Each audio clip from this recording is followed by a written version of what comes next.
To start off 2026, Gran Turismo gave us the most Gran Turismo race that they probably could have given us. Group 4 at Red Bull Ring. Now, a lot of people said this is pretty boring and humdrum, but let's see how the racing turns out. Stay tuned.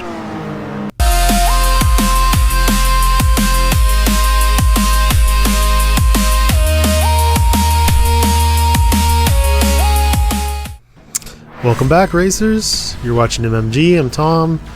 Welcome to 2026, and we're doing 12 laps in Group 4 at Red Bull Ring. So, crazy meta race this is. Everybody who's successful on the leaderboards is either in the G70, which I'm in, or is in the Atenza. And it's really difficult to compete otherwise. So,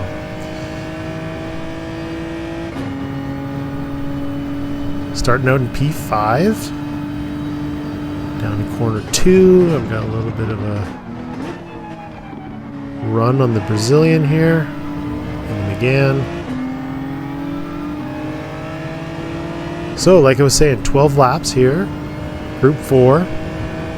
2 compounds of tires, mediums and softs, so you're going to have to make one pit stop. It's not required, but you still have to make it. So, past the Brazilian, and I'm thinking, man, I got to get going here because I can't let these 3 guys who had really quick qualifying times build up a gap and get away. So, really got to concentrate here. So, a little bit of strategies involved. You do have to pit. So do you start on the softs? Do you start on the mediums? Myself, as always, I usually start on the harder compound. Try to push it. Oh, those guys are getting a little feisty out in front there. And there's a penalty. So the other thing that a lot of people complain about at Red Bull Ring is the track limits. Corner 1, corner 2, they're all over the place. 1, and that's probably another one for our, I think that's Uruguayan friend.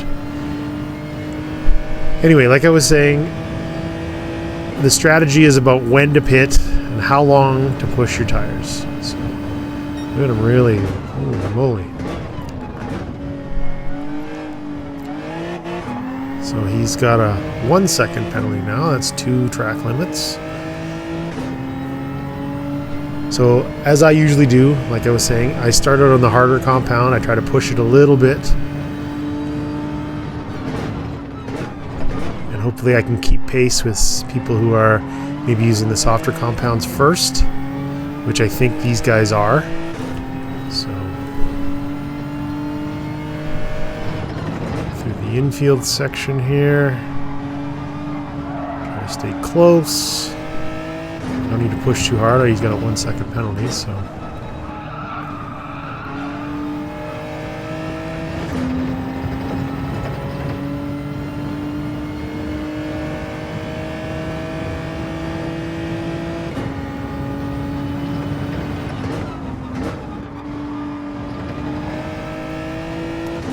Penalties can really ruin your race here. You could be putting in really good lap times, and then you drift a little wide on a corner, or or cut it too narrow. Look at that, fastest lap on the medium tires, no less. Fast forward a little bit later, down to lap 3, we're getting to the penalty zone, and I don't know if you saw it. I had to look back at the replay, but I got a penalty there going out of, I guess, turn 4. So just a couple pixels outside the line, I guess.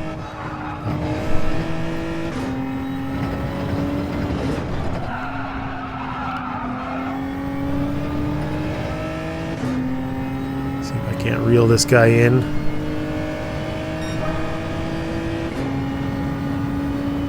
Again, I had the fastest lap there for half a second. You have to really be careful. There's another penalty. So I get a good run out of the corner, but obviously I'm going to pick up another half second there. Yeah, there it is. That first corner, you can cut it nice and close, but there's a big bump on the inside there. And when your car starts to bounce, if you're, it's going to bounce you right out past that penalty marker. So, oh well.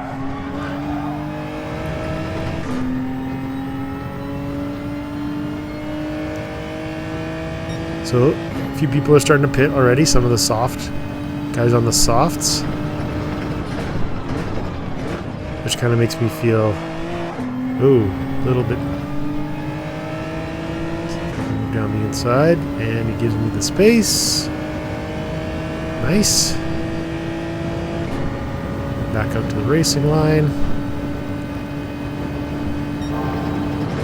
Okay, so I don't watch this again. I don't know if this is my fault or maybe I leave the door open too much, but I mean, he doesn't really make the apex there unless he runs into me. So anyway, I'm glad he didn't completely wipe me out. But wasn't impressed with that overtake.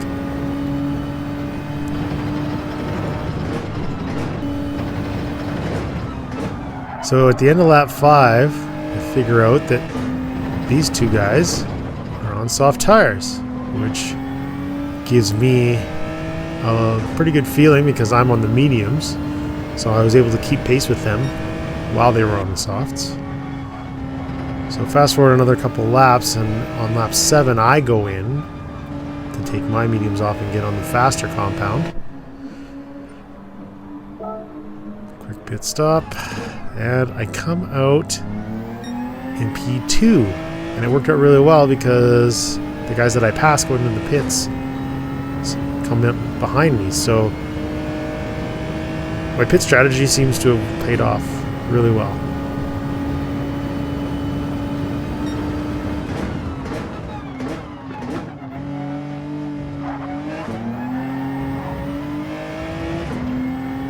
So here's where the softer compounds pay off. Hit those apexes, get on that throttle a little better.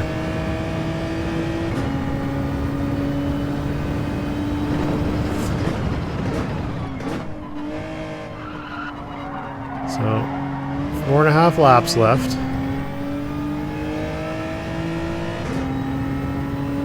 Gave him a little bit of space here, I guess, but he's on the outside. Both give each other enough space here. Make sure I don't drive him off the side of the track. Falls in behind here. Make sure I can get on that throttle again. Don't run him out too wide. I didn't realize it here, but he does have a penalty, so he kind of drops off. So now I just got to focus on reeling in the other Brazilian. I'm kind of racking my brain here because I don't remember if this guy is pit yet or not, or which tires he's on. So I'm pretty concerned. The delta is pretty significant. I think it was about 10 seconds at some point. So I don't know if he's already pit and switched tires. I'm going to have a very difficult time reeling him in the next 2.5 laps. But 9.3. So I don't know. Maybe he's on the mediums or something like that. But oh, and there he is. So he goes in. He is on the mediums. And he hasn't pit yet, so that's another bonus for me.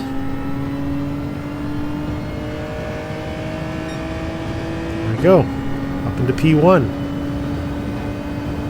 My race pace is good, and my pit strategy has paid off. So now, all I need to do is focus on driving with as few mistakes as possible. I can't afford to have any penalties. I obviously can't afford to take myself out of the race. So the Brazilian behind me is definitely pushing. I have the advantage because I'm on the softer tires, so just try to drive mistake free.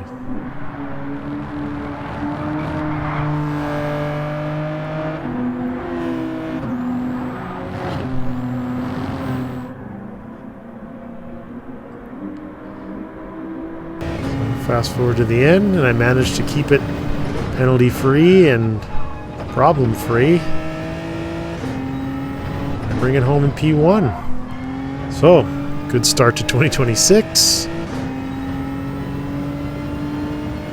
Been using the new wheel that I got for Christmas. I'm going to try and put together some kind of a review of how that thing goes, because it's pretty amazing. Just wanted to say thanks to everybody who's subscribed. If you're watching this content and you enjoy it, please hit the like button. And if you want to watch more, hit the subscribe button. Thanks for watching, and I'll see you again next time.